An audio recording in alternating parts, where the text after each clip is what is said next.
সম্মানিত উপস্থিতি, রমজান শেষ দিকে আসলেই আরেকটি বিষয় যে আলোচনা হয় সেটা হচ্ছে যাকাতুল ফিতর, যেটাকে আমরা বলি ফিতরা। যদি আল্লাহ রাব্বুল আলামিন 30টি রোজার সৌভাগ্য দেয় তাহলে সামনে আরেকটি জুমা আমরা পাবো, আর যদি 29টা হয় তাহলে ঈদের দিনই জুমা, 2 ঈদ একসাথে। তো সেই জায়গা থেকে আজকে ফিতরা নিয়ে আলোচনা। সাদকাতুল ফিতর এর পরিচয় আল্লাহ রাসূল সাল্লাল্লাহু আলাইহি ওয়াসাল্লাম হাদিস শরীফে সহিহ বুখারীর 1503 নম্বর হাদিস আল্লাহ রাসূল সাল্লাল্লাহু আলাইহি ওয়াসাল্লাম বলেন, عن ابن عمر رضي الله تعالى عنهما قال رسول الله صلى الله عليه وسلم زكاة الفطر صاعا من تمر أو صاعا من شعير। আল্লাহ রাসূল সাল্লাল্লাহু আলাইহি ওয়াসাল্লাম বলেন, সাদকাতুল ফিতর নির্ধারণ করেছেন আল্লাহ রাব্বুল আলামিন। এই সাদকাতুল ফিতর আমার আপনার উপরে নির্ধারণ করা হলো কেন, সেই বিষয়ে আল্লাহ রাব্বুল আলামিন এতটুকু আমার আপনার জন্য আল্লাহ রাসূল সহজ করেছেন যে সাদকাতুল ফিতর এই জন্য নির্ধারণ করা যে বান্দা রমজান মাসে রোজা রেখেছে, রোজা রাখার পূর্ণাঙ্গ হয়তো হক আদায় করতে পারে নাই। আমরা কি কেউ বুকে হাত দিয়ে বলতে পারবো যে আমরা রোজা করেছি একদম পূর্ণাঙ্গ হক আদায় করে? বলা যাবে না। কেউ আমরা এই কথাও বলতে পারবো না যে রোজা রাখা অবস্থায় আমরা কেউ কোনো গুনাহ করি নাই। যে লতিফ সিদ্দিক নাকি সাহেব একজন ছিলেন, বুকে হাত থাবড়ে দিয়ে বলছিল কিছুদিন আগে মাহফিলে, আমি কোনো গুনাহ করিনি। তো এরকম তো আমরা কেউ বলতে পারবো না। ফেরেশতা মানুষ, একবারে সরাসরি আসমান থেকে এসেছে, ওনাদের কথা ভিন্ন। আমরা মায়ের পেট থেকে জন্ম নিয়েছি, আমরা তো কেউ আর বুকে তালি দিয়ে বলতে পারবো না যে আমাদের কারো গুনাহ নাই। রোজা রেখে আমাদের গুনাহ হয়েছে, রোজা রাখা অবস্থায় আমাদের ভুল ভ্রান্তি যেগুলো হয়েছে, আল্লাহ রাসূল সাল্লাল্লাহু আলাইহি ওয়াসাল্লাম বলেন এই ফিতরা আদায় করার দ্বারা এই রোজার যে কমতিগুলো ছিল, অসম্পূর্ণতা ছিল, অপূর্ণাঙ্গতা ছিল, আল্লাহ রাব্বুল আলামিন এই ফিতরার দ্বারা, এই সাদকাতুল ফিতরার দ্বারা বান্দার সেই অপূর্ণাঙ্গতাকে পূর্ণাঙ্গ দিয়ে দেন। সম্মানিত উপস্থিতি, সংক্ষেপে আলোচনা করব, আজকে অনেক বিষয় আলোচনা আছে। এরপরে দ্বিতীয় নাম্বার বিষয় সাদকাতুল ফিতরের উদ্দেশ্য। আল্লাহ রাসূল সাল্লাল্লাহু আলাইহি ওয়াসাল্লাম এই জায়গায় সাদকাতুল ফিতরের প্রধান 2টি উদ্দেশ্য বর্ণনা করেছেন। সহিহ আবু দাউদের 1609 নম্বর হাদিস আল্লাহ রাসূল সাল্লাল্লাহু আলাইহি ওয়াসাল্লাম বলেন, সাদকাতুল ফিতর ফরজ করা হয়েছে যাতে রোজাদার অশালীন কথা ও ভুল ত্রুটি থেকে পবিত্র হতে পারে। এর মানে সাদকাতুল ফিতর আদায় করার দ্বারা আমার আপনার ভুল ত্রুটি এই সবগুলো দূর করে আল্লাহ রাব্বুল আলামিন রোজার মধ্যে পবিত্রতা দান করে দেন। সুবহানাল্লাহি ওয়া বিহামদিহি। এরপরে আসি দ্বিতীয় নাম্বার, সাদকাতুল ফিতর ফরজ বা ওয়াজিব করা হয়েছে কেন? আল্লাহ রাসূল সাল্লাল্লাহু আলাইহি ওয়াসাল্লাম বলেন, ওয়া তু'মাতুল লিল মাসাকিন। আল্লাহ রাসূল বলেন গরিবদের খাবার ব্যবস্থা করার জন্য। আমি আপনি সাদকাতুল ফিতর অর্থাৎ ঈদুল ফিতরের একটা অংশ। ঈদের দিন আমি আপনি ভালো খাবো, আর আমার পাশের মিসকিন গরিব মানুষ, আমার প্রতিবেশী, সেই দিন ভালো খাবার খাবে না, ইসলাম এইটা অনুমতি দেয় নাই। অর্থাৎ আমিও যেমন ভালো সেই দিন খাবো, গরিবদের মুখে খাদ্য উঠিয়ে দেওয়ার জন্য আল্লাহ রাব্বুল আলামিন এই সাদকাতুল ফিতরের হুকুম দিয়ে রেখেছেন। সম্মানিত উপস্থিতি, 3 নম্বর আলোচ্য বিষয় সাদকাতুল ফিতরের হুকুম কি? সাদকাতুল ফিতরের হুকুম হচ্ছে ওয়াজিব, এটা আদায় করাই লাগবে। আল্লাহ রাসূল সাল্লাল্লাহু আলাইহি ওয়াসাল্লাম বুখারীর 1503 নম্বর হাদিসের মধ্যে বলেন, ফরদ রাসূলুল্লাহ সাল্লাল্লাহু আলাইহি ওয়াসাল্লাম যাকাতুল ফিতর। আল্লাহ রাসূল সাল্লাল্লাহু আলাইহি ওয়াসাল্লাম বলেছেন যাকাতুল ফিতর এটা আবশ্যকীয়, এটা আদায় করাই লাগবে। এটা আদায় করবে কে কে? বুখারীর সেই হাদিস শরীফের মধ্যে আল্লাহ রাসূল সাল্লাল্লাহু আলাইহি ওয়াসাল্লাম বলেন যে আদায় করবে মুসলমানদের মধ্যে দাস ও স্বাধীন। যে দাস তাকেও আদায় করা লাগবে, যে স্বাধীন তাকেও আদায় করা লাগবে, পুরুষ ও নারী নারী এবং পুরুষ উভয়কেই সদকাতুল ফিতর আদায় করা লাগবে। ছোট এবং বড়, চাই নাবালেগ হোক, জন্ম নিয়েছে এমন শিশুও হোক, ছোট এবং বড় সবার জন্য সদকাতুল ফিতর আদায় করাই লাগবে। এরপর আসি 4 নম্বর আলোচ্য বিষয়, কত পরিমাণ সম্পদ থাকলে সদকাতুল ফিতর দিতে হবে। এই জায়গায় ওলামা ইকরামদের অনেক মত রয়েছে, তবে জমহুর ওলামা ইকরামদের মত অনুযায়ী সদকাতুল ফিতর তাদেরকে দেয়া লাগবে যাদের কাছে ঈদের দিন, ঈদুল ফিতরের দিন নিজের সংসার, নিজের পরিবারের একবেলা এবং রাত্রিবেলা খাবার দেওয়ার পরে 1 সা পরিমাণ, অর্থাৎ 1 সা বলতে আমাদের হানাফি মাযহাব অনুযায়ী 3 কেজি 300 গ্রামের উপরে খাদ্য যদি আমার বাড়িতে মজুদ থাকে তাহলে আমাকে ফিতরা দেয়া লাগবে। কথাটা বুঝাতে পেরেছি? ঈদের দিন এবং ঈদের রাত্রিবেলা এই 2 খাবার ব্যতীত এই খাবারের মূল্য যদি, শুধু খাবার না, বলে রান্না করিনি এরকম না, এই খাবারের মূল্য অথবা এই খাবার আমার বাড়িতে যদি মজুদ থাকে 3 কেজি 300 গ্রামের বেশি 1 সা পরিমাণ, তাহলে আমাকে ফিতরা দেয়া লাগবে। এতটুকু খাবার আমাদের বাসায় থাকে না, 1 মাসের থাকে, কেউ কেউ আবার মজুদ করে রেখেছে একদম বেশি করে। সম্মানিত উপস্থিতি, তাহলে বুঝাতে পেরেছি তো ইনশাল্লাহ। জমহুর উলামা ইকরামের মতে, অধিকাংশ উলামা ইকরামের মতে, অত সার সংক্ষেপ কথা এতটুকুই, যার বাড়িতে ঈদের দিন এবং ঈদের রাত্রিবেলা এতটুকু খাবার খাবার পরে 1 সা অর্থাৎ 3 কেজি 300 গ্রামের বেশি যদি খাদ্য মজুদ থাকে, চাল, গোস্ত, উটের গোস্ত, দুম্বার গোস্ত যা আছে সব মিলিয়ে 3 কেজি 300 গ্রামের বেশি হলেই আমাকে ফিতরা দেয়া লাগবে। সম্মানিত উপস্থিতি, এরপরে 5 নম্বর আলোচ্য বিষয়, কাকে দেয়া লাগবে। আল্লাহ রাব্বুল আলামিন কুরআনুল কারীমে সূরা তাওবার 7 নম্বর আয়াতের মধ্যে বলেন, ইন্নামাস সাদাকাতু লিল ফুকারা ওয়াল মাসাকিন। এই জায়গায় 8 ব্যক্তির কথা এসেছে যাদেরকে যাকাত দেয়া যায়, তাদেরকে সদকাতুল ফিতর দেয়া যায়। তবে ওলামা ইকরামের মত অনুযায়ী অধিকাংশ ওলামা ইকরাম, ইমাম তাইমিয়া, ইমাম মালিক এবং হানাফি মাযহাব অনুযায়ী বলা হয় যে সদকাতুল ফিতর তাদেরকেই দেয়া সর্বোত্তম। ইন্নামাস সাদাকাতু লিল ফুকারা ওয়াল মাসাকিন, ফকির আর মিসকিনকে দেয়াই সর্বোত্তম। কারণ হচ্ছে যাকাতের পূর্ণাঙ্গ হক আদায় করে যদি আমরা যাকাত আদায় করতাম, যাকাত অর্থ ব্যবস্থা মুসলমানদের ভিতরে এই নিয়ম চালু করা হয়েছে যাতে করে গরিবী হালত না থাকে, আমার আপনার মিসকিন হালত না থাকে, ইসলামী অর্থনীতি যাতে করে মাথা চাড়া দেয়। যেই ব্যক্তি এই বছর যাকাত নিয়েছে সেই ব্যক্তি যেন স্বাবলম্বী হয়ে সামনে বছর যাকাত দিতে পারে, যাকাতের উদ্দেশ্য এইটা। গরিব অর্থনীতি দূর করে সবাই যেন স্বাবলম্বী হতে পারে, এটাই হচ্ছে যাকাতের মূল উদ্দেশ্য। কিন্তু আমরা যাকাতের মূল উদ্দেশ্য ভুলে গিয়ে নিজেরা ক্রেডিট পাওয়ার আশায় মাইকিং করে একটা করে লুঙ্গি ধরিয়ে দিচ্ছি। করছি না? গত সপ্তাহে যেটা বলেছিলাম যে যাকাতের মালের মালিক হচ্ছে মিসকিন, গরিব বা এই 8 শ্রেণীর মানুষ। যাকাতের মালের হকদার তারা। আল্লাহ আপনারে সম্পদ দিয়েছে, আল্লাহ ওয়াদার দিয়েছে যে আপনার যাকাতের মাল লাখে 2,500 টাকা বের করে দিয়ে দেওয়া। এখন এই যাকাতের মালিক আমি নাকি আল্লাহ যাকে দিতে বলেছে সে?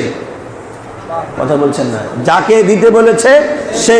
এখন ধরেন যে নাজিম ভাইয়ের 2,000 টাকা আমার পকেটে আছে, এখন কোনো এক ক্রমে ধরেন যে হলো আমার সভাপতি সাহেব টুনু চাচা বললো যে এই টাকাটা নাজিমের, এই টাকাটা নাজিমের, ওকে দিয়ে দিও। এখন 2,000 টাকা আমি পকেটে নিয়ে চিন্তা করলাম কেন টাকাটা দিব, 2টা শাড়ি কিনে দিই ভাবির জন্যে। বিষয়টা এরকম যে 2টা শাড়ি কিনে দিই, টাকা দিয়েছে আমাকে, এখন আমি শাড়ি কিনে দিই, আর ব্যাটার প্যান্ট কিনে দিই, তাহলে তো হয়ে যাবে। তাহলে কি হবে?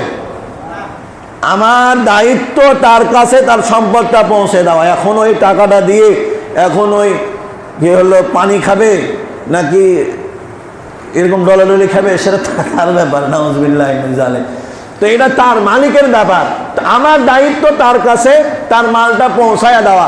আল্লাহ রাব্বুল আলামিন আপনারে যাকাতের মালিক বানাইছে, আপনি এবার যাকাত আদায় করবেন। এই যাকাতের হকদার যে তার কাছে পৌঁছায়া দেওয়া। আপনি এখন এই টাকা নিয়ে লুঙ্গি কিনছেন, এর মানে পরের টাকায় মাতাব্বরি করা হচ্ছে। কথা বলেন ঠিক কিনা? এখন আমার লুঙ্গি তো দরকার নেই, আমার বাড়িতে খাবার জোটে না, আমি লুঙ্গি নিয়ে কি করব? অথবা আমার লুঙ্গি আছে, খাবারও আছে, কিন্তু আল্লাহ আমাকে যাকাত নেওয়ার মতো অবস্থায় রেখেছে। যাকাত দেওয়ার মূল লক্ষ্য বস্তু এটাই, এই বছর যারা যাকাত নিয়েছে সামনে বছর স্বাবলম্বী হয়ে এই ব্যক্তিগুলো যেন যাকাত দিতে পারে। এর মানে আমি যদি আমার যাকাতের পূর্ণাঙ্গ হক আদায় করে এমনভাবে দিতাম, 100 জন নয় 10 জনকে যদি আমি স্বাবলম্বী করার জন্য 10 জনের ব্যবসা, অথবা 10 জন না হোক একজনকেও যদি আমি স্বাবলম্বী করার জন্য তার আমার যাকাতের মাল থেকে তাকে একটা ব্যবসার খাত ব্যবসা দেখিয়ে দিতাম, ব্যবসা শুরু করিয়ে দিতাম, এটাই হচ্ছে যাকাতের মূল লক্ষ্যবস্তু। এই ব্যক্তি যেন সামনে বছর ওই সে আবার যাকাত দিতে পারে। কিন্তু আমরা সেটা করছি না, আমরা করছি ভিন্নটা। সবাইকে 10 টাকা না দিলে রাগ করবে, ওই জন্য সবাইকে হক আদায় করছে। এখন সবাই মিসকিনি থেকে যাচ্ছে, আর কেউ ধনী হতে পারছে না। সারা জীবন যারা যাকাত নিত তারাই নিচ্ছে, তার সন্তানই নিচ্ছে, পিঢ়ি নিচ্ছে গোটায়, যে ওই বংশে ওরা যাকাতই খায়, সবাই জানে। আল্লাহ রাব্বুল আলামিন আমাকে আপনাকে সঠিক বুঝদান করুক। তো যেটা বলছিলাম, সাদকাতুল ফিতর বলা হচ্ছে যে এই 8 শ্রেণীর মানুষকে দেয়া। তবে এই 8 শ্রেণীকে যদি আমি যাকাত দিয়ে দিই, তাহলে কি ঈদের দিন তাদের আর গলেবি হালত থাকবে? বুঝতে পারি নাই। আমি যদি পূর্ণাঙ্গ হক আদায় করে যাকাত দিই, তাহলে ঈদের দিনে তার বাড়িতে খাবারের পরে 3 কেজি 300 গ্রামের বেশি খাবার থাকবে না থাকবে না, বা অর্থ থাকবে না থাকবে না। তো এই জন্য সর্বোত্তম হবে ইন্নামাস সাদাকাতু লিল ফুকারা ওয়াল মাসাকিন, ফকির আর মিসকিনদেরকেই বেশি প্রায়োরিটি দেওয়া, তাদেরকে ফিতরা দেয়া। এরপরে আসি সাদকাতুল ফিতর দেওয়ার সময়। সাদকাতুল ফিতর দেওয়ার সময় ওয়াজিব সময় রয়েছে, তবে উত্তম সময় রয়েছে এবং জায়েজ সময় রয়েছে। তবে অধিকাংশ উলামা ইকরাম উত্তম ওয়াজিব সময়, উত্তম সময় যেগুলো আছে, ওয়াজিব সময় বলা হয় কাকে? সাদকাতুল ফিতর।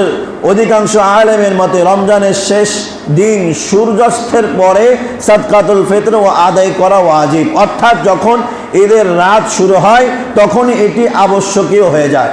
দ্বিতীয় নাম্বার, সাদকাতুল ফিতর দেওয়ার উত্তম সময়, সবচেয়ে উত্তম সময় হলো ঈদের নামাজের যাওয়ার আগে আদায় করে দেওয়া।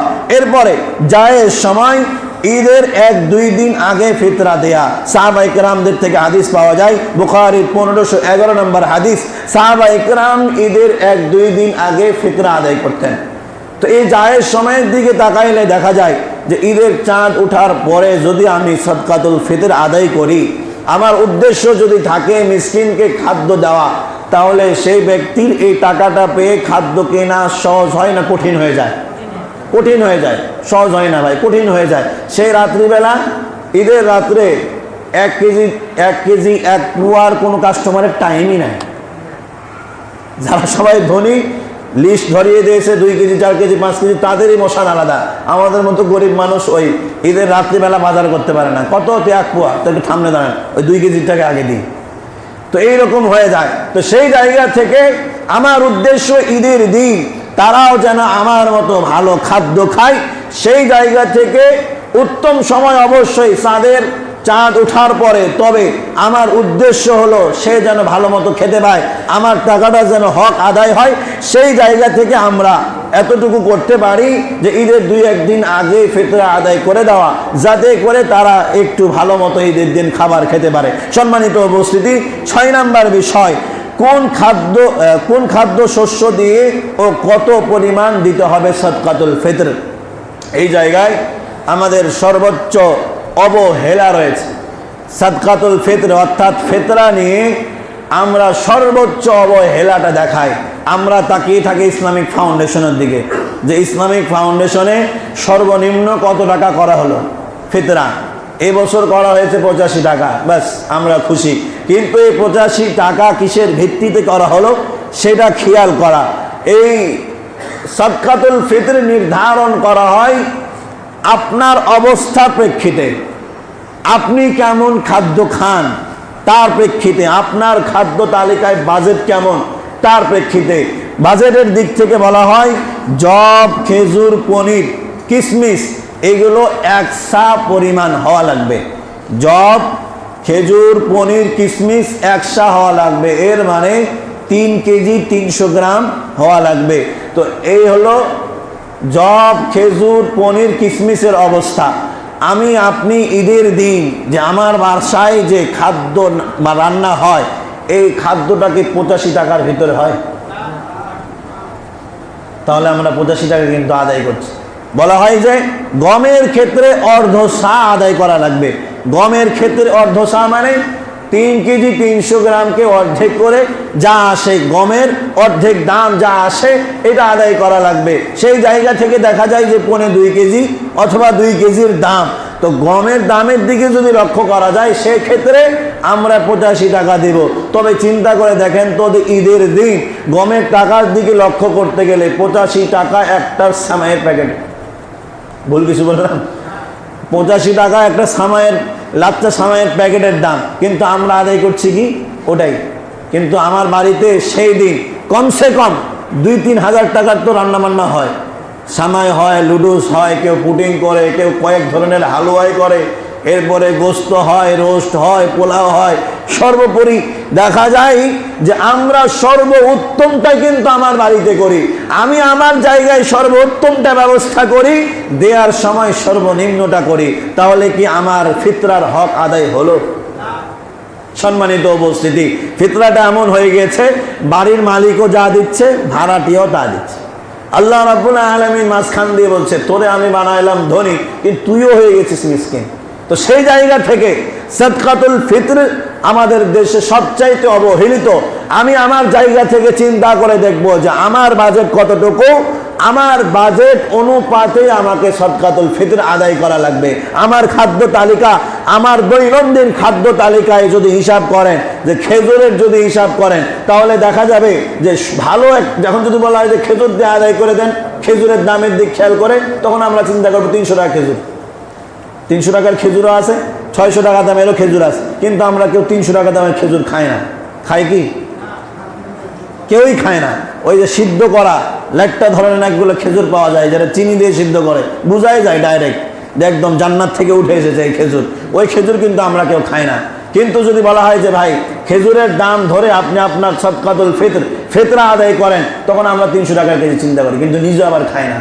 ইফতারিতে কমসে কম 1-2টা খায়, ওই 1-2টা খাওয়ার সময় ওই নিম্নটা খায় না, খেলে আজওয়াটাই খায়। তো এই যে সেই জায়গা থেকে এতটুকু বোঝাতে পেরেছি তো সকলকে ইনশাল্লাহ, নিজের সর্বোচ্চ আমি যেটা খাই, আমি যেটা পান করি, আমার যেটা খাদ্য তালিকায় রয়েছে সেই দিকে তাকায়া সাদকাতুল ফিতর আদায় করা। আমরা যেটা করছি এটা আল্লাহর সাথে বাহানা ছাড়া আর কিছুই না। কথা বলেন ঠিক কিনা? তো আমরা যারা নির্ধারণ করে রেখেছি 85 টাকা দেব, আমাদের বুকে হাত দিয়ে বলেন তো আমাদেরকে সাদকাতুল ফিতর আদায় হচ্ছে? তো আমরা অবশ্যই সর্বনিম্ন যদি হিসাব করা যায় যে ওই ভাঙা চূড়ায় খেজুরের দিকে তাকাতে গেলেও সর্বনিম্ন 500 টাকা চলে আসে।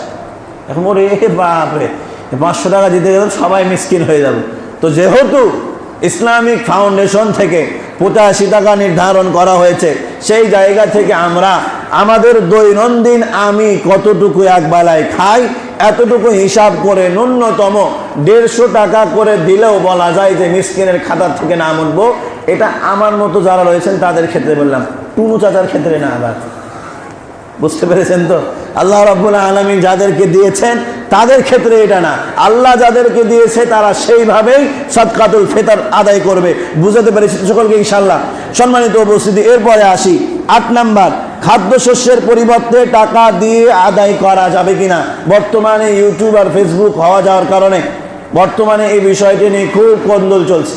একদল হুজুর তো একদম কয়েকদিন আগে দেখলাম একদম মাপার জন্য তারা জনিয়ে চলে এসে বলছে যে এটা হলো 1 সা পরিমাণ, এটার ভিতরে গম, এটার ভিতরে খেজুর, এটার ভিতরে জব, এটার মধ্যে পনির ঢুকায়া মাফ করে দেওয়া লাগবে, খাদ্যই দেওয়া লাগবে। এখন বিষয় হলো যে আল্লাহ রাসূল সাল্লাল্লাহু আলাইহি ওয়াসাল্লামের অসংখ্য হাদিস সাহাবায়ে কেরামদের থেকে পাওয়া যায় যে তারা খাদ্য দিয়ে সাদকাতুল ফিতর আদায় করতেন। এখন বিষয় হলো সৌদি আরবে ওই সময় প্রধান খাদ্য কি ছিল? খেজুর না? তাদের প্রধান খাদ্য ছিল খেজুর, জব, এগুলোই ছিল তাদের প্রধান খাদ্য। আর আমাদের প্রধান খাদ্য কি? ভাত। ভাত তো এমনি খাওয়া যায় না, ভাতের সাথে তো আরো মশলা মন্ডি লাগে। তো সেই জায়গা থেকে অতি উৎসাহিত না হওয়া যে অমুক হুজুর বলে দিয়েছে যে খাদ্য দিয়েই সাদকাতুল ফিতর আদায় করা লাগবে, তো আল্লাহ রাসূল তাহলে খেজুর দিয়েছে, খেজুরই দাও, আর ঈদের দিন সকালবেলায় খেজুরই খাও। বিষয়টি এরকম হয়ে যায় না? আপনি খেজুর দিয়ে আদায় করছেন, তা আপনার বাড়িতে সেদিন আবার সামাই রান্না হলো কিসের জন্য? আপনিও খেজুরই খান। বিষয় হচ্ছে অত কঠোর না হওয়া আমার ফিতরা আদায় করার দ্বারা। ইমাম আবু হানিফার মতে উনি বলেন গরিবের উপকার বেশি যে কাজের মধ্যে হবে, যা দিলে গরিবের বেশি উপকার হবে সেটাই দিয়ে দেওয়া। এর মানে টাকার চাইতে উপকার আর কিছু আছে? তো আমরা টাকা দিয়ে সাদকাতুল ফিতর আদায় করার চেষ্টা করবো ইনশাল্লাহ। এরপরে 9 নাম্বার, সাদকাতুল ফিতর আদায়ের মানদণ্ড। সাদকাতুল ফিতর আদায়ের ক্ষেত্রে কয়েকটি বিষয় খেয়াল রাখতে হবে। 1 নাম্বার, নিজের পক্ষ থেকে দিতে হবে। 2 নাম্বার, নিজের স্ত্রী সন্তানের পক্ষ থেকে দিতে হবে। 3 নাম্বার, ঈদের নামাজের যাওয়ার আগে দেয়া লাগবে। এরপরে ভালো খাদ্য শস্য বা সঠিক মূল্যটা দেয়া লাগবে। আল্লাহ রাব্বুল আলামিন সঠিক বুঝদান করুক। এরপরে 10 নাম্বার, সাদকাতুল ফিতর কোথায় দেয়া যাবে? সাদকাতুল ফিতর দেওয়ার ক্ষেত্রে নিজের এলাকার গরিব মিসকিনদেরকে বেশি প্রায়োরিটি দেওয়া। এরপরে সর্বপ্রথম নিজের আত্মীয়র মধ্যে যদি কেউ গরিব মিসকিন থাকে তাকে দেয়া।